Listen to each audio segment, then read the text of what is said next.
Assalamualaikum warahmatullahi wabarakatuh. Kami dari kelompok Lenovo akan mempresentasikan hasil analisis kami mengenai consumer behavior terhadap produk desktop all-in-one dari Lenovo.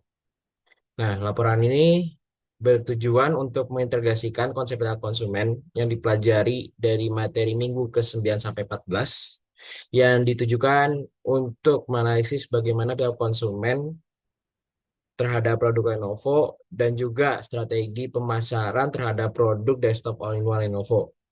Nah, penekanan analisis ini akan ditekankan kepada cara Lenovo memahami kebutuhan serta keinginan konsumen dan bagaimana konsumen menerapkan pengetahuan tentang perilaku untuk merancang strategi pemasaran yang efektif serta untuk mempertahankan posisi brand di pasar global yang kompetitif.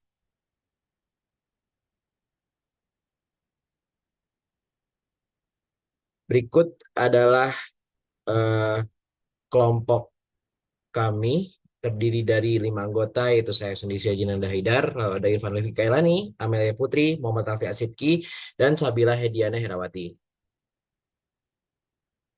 Nah, langsung ke buying, using, and throwing, yaitu materi pertama.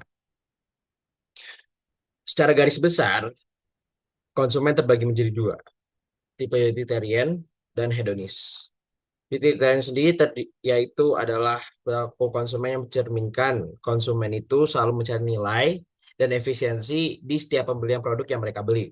Sedangkan hedonis yaitu tipikal konsumen yang berbelanja untuk mendapatkan pengalaman serta kepuasan pribadi terhadap produk yang dibeli, baik itu produk murah maupun mahal sekalipun akan tetap mereka beli. Nah, untuk penerapan produk Lenovo desktop all-in-one sendiri, ketika masa penggunaannya berakhir, biasanya konsumen memiliki beberapa opsi untuk membuang desktop tersebut. Yaitu yang pertama, apabila mereka yakin barang itu masih memiliki nilai, akan mereka keep. Lalu kalau misalkan mereka sudah tidak membutuhkannya, mereka jual di pasar barang bekas atau diberikan kepada orang lain.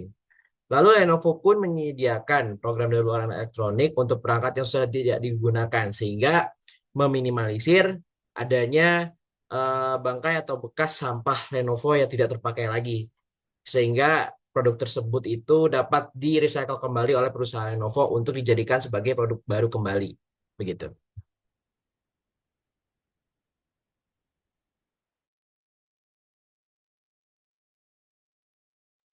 Lalu selanjutnya ada identity and self, di mana konsep diri menurut Solomon yaitu terbentuk melalui cerminan diri, di mana individu melihat dirinya sebagaimana yang mereka yakini ingin dilihat oleh orang lain. Lalu identity and self ini terbagi menjadi tiga, yaitu ada pertama ada self concept and self esteem, di mana terdiri dari tiga bagian lagi. Yang pertama ada self concept, self esteem, dan produk simbolis. Uh, dalam hal ini, secara garis besarnya untuk menghargai teknologi canggih dan kinerja tinggi, serta harga diri tinggi dikarenakan simbol status dan keberhasilan. Dalam penerapannya, konsumen merasa bahwa desktop Lenovo ini spesifikasinya kuat, desainnya modern, sesuai dengan identitas konsumen sebagai profesional atau individu yang membutuhkan perangkat dan performa tinggi. Lalu ada gender and consumption, di mana terbagi menjadi tiga, yaitu ada peran gender, transgender, fluidity. Norma gender mempengaruhi konsumsi tetapi pada performa dan kualitas, dan pendekatan unisex dengan desain dan pemasaran eksklusif fokus pada fitur performa bukan label dan gender. Dalam hal penerapannya seperti konsumen memilih desktop Lenovo berdasarkan kebutuhan fungsional dan kualitas, bukan hanya berdasarkan gender, karena teknologi seperti komputer lebih mengutamakan performa serta fungsionalitas daripada kategori gender tradisional. Lalu yang terakhir ada body image and consumption, di mana gaya hidup sehat dengan aplikasi yang memantau aktivitas fisik dan keseimbangan antara pekerjaan dan kesehatan. Ini tuh terbagi menjadi dua, yaitu gender fluidity dan quantified self. Dalam penerapannya, misalnya aplikasi yang terhubung di desktop Lenovo, konsumen dapat memantau waktu duduk, beristirahat, atau bahkan menggunakan perangkat untuk menjalankan aplikasi yang mendukung kebiasaan sehat bagi para penggunanya.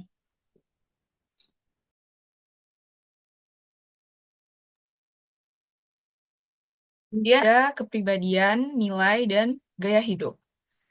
Di kepribadian, nilai, dan gaya hidup ini, yang pertama ada dari segi kepribadian atau personality.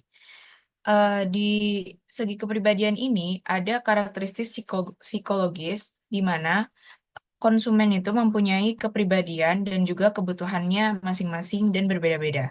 Misalnya, konsumen yang mempunyai kepribadian akan inovasi cenderung lebih tertarik pada produk yang sering dipasarkan dengan fitur-fitur inovatif.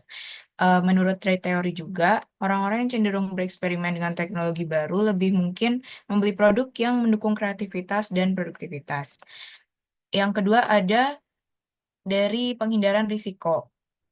Lenovo sendiri menawarkan produk dengan reputasi ketahanan tinggi yang menarik konsumen dengan kepribadian yang mempertimbangkan keamanan dan keandalan. Kemudian selanjutnya ada dari segi nilai atau value. Ada yang pertama yaitu sustainability atau keberlanjutan, di mana nilai keberlanjutan ini penting bagi konsumen yang peduli terhadap lingkungan dan dalam keputusan pembeliannya. Misalnya dari Lenovo sendiri telah memasarkan beberapa produknya dengan klaim ramah lingkungan, seperti bahan daur ulang untuk menarik kelompok-kelompok ini tadi. Yang kedua ada dari segi efisiensi waktu dan uang. Ada konsumen yang nilai prioritasnya itu mengenai efisiensi, itu akan cenderung memilih produk-produk Lenovo eh, yang sering ditawarkan dengan kombinasi harga kompetitif dan fitur yang mendukung produktivitas tinggi. Kemudian dari segi gaya hidup atau lifestyle. Yang pertama ada segmen psikografis. Di sini Lenovo memposisikan produknya berdasarkan aktivitas, minat, dan juga opini konsumen. Misalnya, konsumen ini merupakan pekerja kreatif, maka akan tertarik dengan seri yoga untuk fleksibilitas desain. Sedangkan ada konsumen yang merupakan gamer akan memilih seri Legend yang difokuskan pada performa tinggi.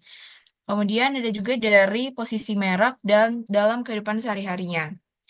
Dari pemasaran Lenovo sendiri, itu menghubungkan produk dengan kehidupan sehari-hari konsumen. Misalnya dari apakah konsumen menggunakan perangkat untuk bekerja atau bermain ataupun untuk belajar.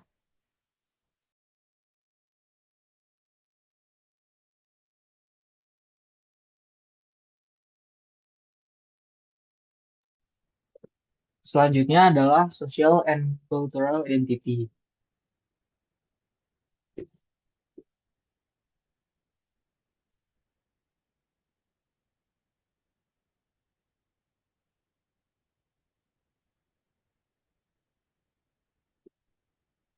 Oke, yang pertama ini, jadi ini adalah cultural identity atau identitas budaya. Identitas budaya itu adalah konsep yang lebih luas, mencakup cara individu atau kelompok mendefinisikan dirinya dalam kaitannya dengan budaya yang lebih besar. Ini mencakup nilai-nilai, norma, kebiasaan, bahasa, simbol, dan tradisi yang diwariskan melalui generasi. Identitas budaya mempengaruhi cara individu memandang dunia, termasuk memberikan pedoman tertentu mengenai apa yang dianggap baik, diinginkan, atau layak dibeli. Ada 4 elemen dari identitas budaya. Yang pertama adalah value and belief atau niat dan nilai dan keyakinan. Nilai budaya berfungsi sebagai pedoman dalam kehidupan sehari-hari, seperti pandangan tentang keluarga, pandangan pekerjaan, peran gender, atau cara berpakaian. Misalnya, budaya editor di kantor A itu menggunakan Lenovo Think Center Core i5 karena mungkin di Lenovo ada aplikasi edit tertentu yang menggambarkan yang sudah menjadi ciri khas dari video dari suatu perusahaan. Maka kebudayaan keyakinan itu akan turun-temurun dari editor sebelumnya ke editor yang baru sehingga akan menggunakan Lenovo Tinker Center i5 yang sama. Selanjutnya adalah simbol dan simbolisme. atau simbol and symbolism. Setiap budaya memiliki simbol-simbol tertentu yang dianggap penting seperti warna, musik, makanan, atau pakaian yang mencerminkan status atau identitas budaya. Misalnya nih, eh, di kantor di kantor Telkom, Telkom kan identiknya warna merah. Maka eh, ketika ada karyawan baru yang baru masuk, perusahaan atau karyawan akan menyesuaikan dengan penggunaan desktop atau ciri khas dari warna tersebut sehingga akan memilih eh, warna desktop yang merah juga sehingga mencerminkan identitas perusahaan. Selanjutnya adalah praktik sosial dan tradisi. Praktik sosial dan tradisi itu atau budaya membentuk bagaimana seorang merayakan peristiwa penting, misalnya pernikahan, kelahiran, atau festival, yang seringkali mempengaruhi konsumsi mereka, misalnya pembelian pakaian tradisional atau makanan khas. Dalam kasus ini, contohnya adalah biasanya tradisi dalam kantor, misalnya ada yang baru naik pangkat, ada yang baru naik pangkat sehingga biasanya akan ada tunjangan-tunjangan sesuai dengan pangkat yang terima. Misalnya dia adalah seorang ketua departemen, maka kantor biasanya akan memberikan fasilitas untuk menunjang pekerjaannya ke kelak, menunjang pekerjaannya ke depan. Biasanya itu seragam, misalnya udah ada budayanya gitu untuk kenaikan pangkat di kepala departemen, maka perusahaan akan memberikan tunjangan berupa Lenovo ThinkCentre Core i5 yang dimana itu adalah series eh, series high end-nya dari desktop Lenovo menyesuaikan dengan kenaikan pangkat yang diterima. Selanjutnya adalah bahasa dan komunikasi. Bahasa adalah salah satu komponen penting dalam membentukkan identitas budaya. Karena melalui bahasa, nilai dan norma budaya dapat diwariskan dan dikomunikasikan. Contoh dari kasus ini adalah misalnya ada orang yang dia tuh berasal dari Cina, terus dia ingin membeli Lenovo, membeli desktop. Nah, sebenarnya Lenovo ini adalah produk dari Cina ya guys. Jadi kemungkinan besar akan ada ikatan sehingga orang itu pun akan memilih produk eh, dari asalnya sehingga akan tersupport oleh bahasa dan komunikasi. Next, selanjutnya adalah identitas sosial. Identitas sosial itu adalah cara seorang individu menyesuaikan diri dengan kelompok sosial yang lebih besar. Solomon dalam bukunya sering mengaitkan identitas sosial ini dengan teori-teori psikologi yang menggambarkan bagaimana individu melihat dirinya dalam konteks kelompok, misalnya keluarga, teman, komunitas, atau bahkan kelompok etnis.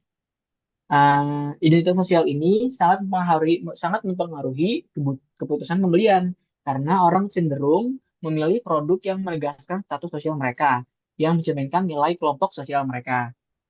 Ada tiga yang membagi social identity. Yang pertama adalah group membership atau keanggotaan kelompok. Keanggotaan kelompok ini maksudnya adalah identitas sosial bisa berhubungan dengan keseragaman seorang. Jadi dalam satu komunitas, mereka akan membeli produk yang sama untuk menggambarkan keanggotaan kelompok mereka tersebut. Misalnya ada komunitas desktop Lenovo, maka semua anggota itu baik yang baik yang baru pun sekali itu mereka akan menyesuaikan untuk menggunakan desktop Lenovo. Selanjutnya adalah social roles atau peran sosial. Peran sosial ini mendefinisikan mereka melalui peran sosial yang mereka mainkan, seperti tingkatan hierarki dalam kelompok sosial gitu. Misalnya eh, ketua ketua kelompok mungkin dia akan menggunakan desktop Lenovo yang tipe high end, sedangkan untuk yang masih merintis atau masih mulai atau anggota-anggota kelompok itu biasanya dia akan menggunakan desktop Lenovo yang masih entry level. Nah, selanjutnya adalah perbandingan sosial. Perbandingan sosial ini sebenarnya mirip dengan peran sosial. Tapi kalau peran sosial itu kan dalam suatu komunitas. Kalau perbandingan sosial ini dia lebih luas, siapa aja perbandingannya, bukan dalam ikatan komunitas sosial gitu. Jadi dia bisa jadi kebanggaan setelah menggunakan desktop Lenovo high end, tapi kebanggaannya itu dibandingkan ke semua orang gitu, terlepas dari ikatan komunitas. Nah, dalam konteks perilaku konsumen, identitas sosial ini berperan besar dalam mempengaruhi preferensi dan perilaku membeli seseorang. Misalnya, Seorang kepala departemen cenderung memilih merek atau produk yang dapat memperkuat atau mencerminkan status sosial mereka dengan kelompok tertentu, sehingga mereka akan lebih memilih untuk menggunakan desktop Lenovo high-end dibandingkan desktop Lenovo entry level. Next.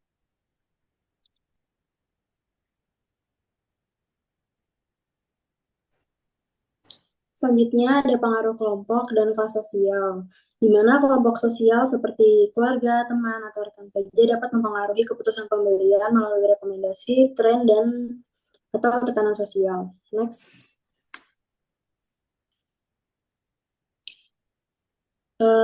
Terdiri dari 3 bagian, yaitu ada kepribadian, dan kepribadian ini terdiri dari 2 poin. Yang pertama ada trait teori dan ada trait teori. Kepribadian ini mencerminkan serangkaian psikologis untuk seseorang yang mempengaruhi respon konsumen terhadap lingkungan.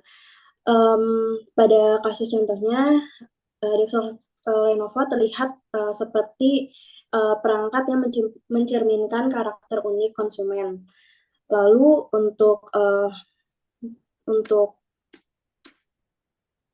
gaya hidup dan psikografis, contohnya konsumen yang mempunyai gaya hidup produktif dan dinamis mungkin akan memilih desktop Lenovo karena fitur unggulannya seperti performa tinggi, efisiensi, lalu dapat mendukung aktivitas konsumen seperti bekerja, belajar, atau hiburan.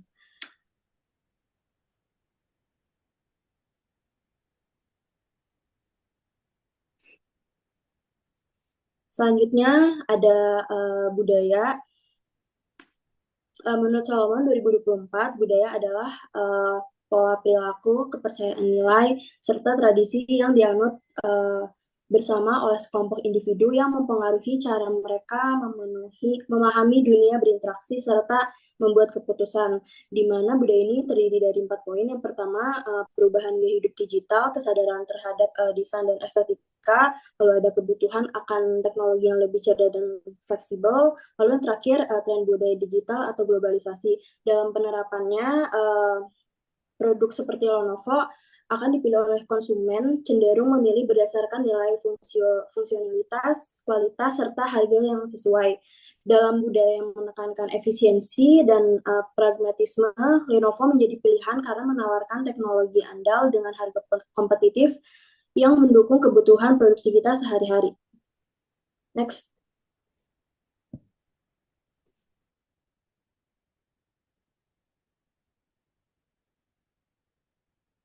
Berdasarkan integrasi pengetahuan yang sebelumnya dianalisis, yaitu produk-produk Lenovo ini digunakan dan dipengaruhi itu ada 3 faktor.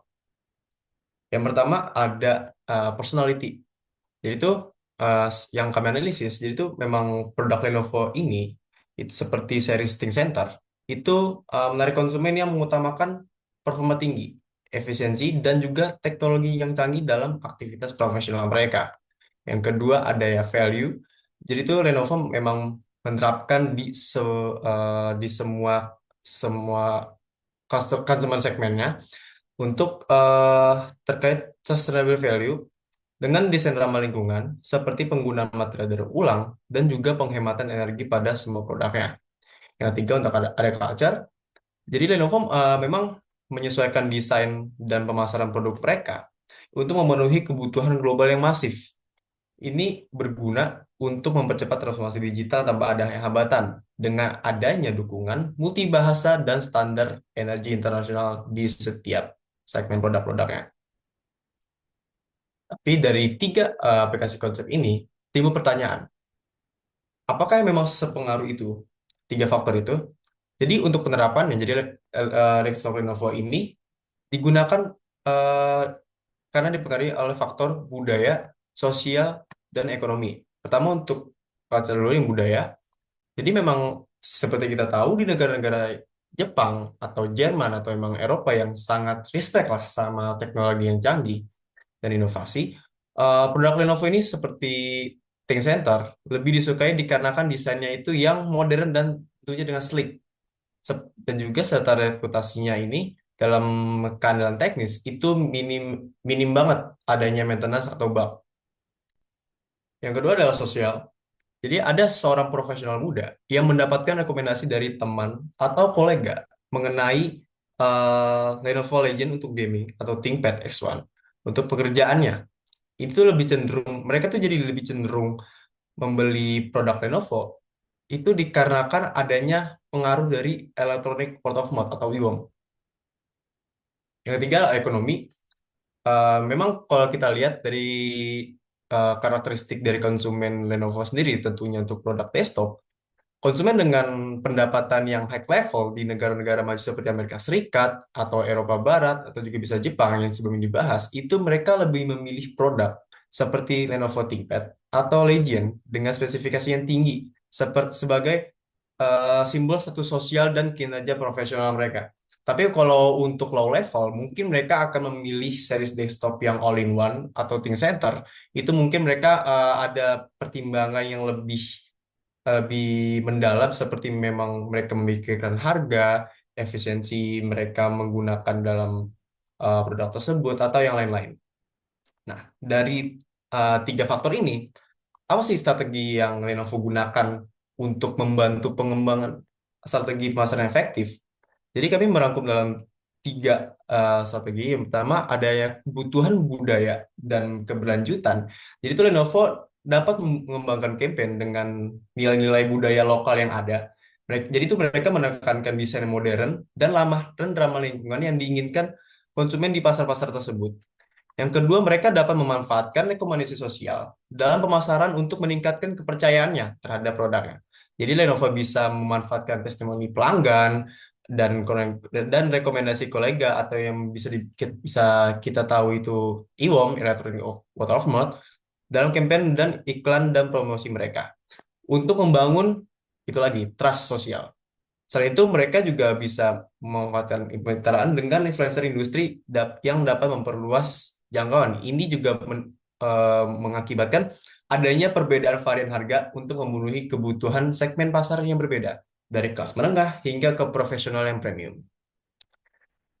Setelah adanya rekomendasi dari strategi Lenovo ini, jadi kami merangkum ada 3 commercial evaluation yang kami rangkum. Yang pertama, buat strategi pengembangan dari produk desktop Lenovo ini sendiri, mereka mereka mengawali dengan pengenalan produk. Jadi itu konsumen harus mengenal desktop Lenovo terlebih dahulu, tentunya melalui riset online bukan riset offline tentunya, agar lebih efisien dan efektif. Dan juga tidak lupa dengan ulasan produk dan juga adanya rekomendasi dari teman atau rekan kerja. Yang kedua, untuk keputusan pembelian mereka itu strategi mereka tuh harusnya dipengaruhi oleh perbandingan produk, bukan dari perbandingan harga. Memang seperti yang kita tahu, memang harga yang dari low level, mid level, dan high level itu memang kompetitif. Tapi sebagai Lenovo, sebagai top 3 brand top of the world, reputasi Lenovo sebagai merek yang dapat diandalkan ini harus dijaga. Yang ketiga adanya after sales experience. Jadi itu memang after sales ini memang sangat dipengaruhi lah oleh performa perangkat tentunya. Terlepas dari faktor-faktor yang eksternal seperti adanya layanan pelanggan atau juga ada keberlanjutan produk. Jadi dengan adanya after sales experience yang bagus, konsumen yang puas cenderung loyal dan merekomendasikan produk Lenovo kepada orang lain. Sekian dari presentasi grup 3 untuk mempresentasikan tugas akhir perilaku konsumen. Kurang lebih mohon maaf. Wassalamualaikum warahmatullahi wabarakatuh. Thank you for attention.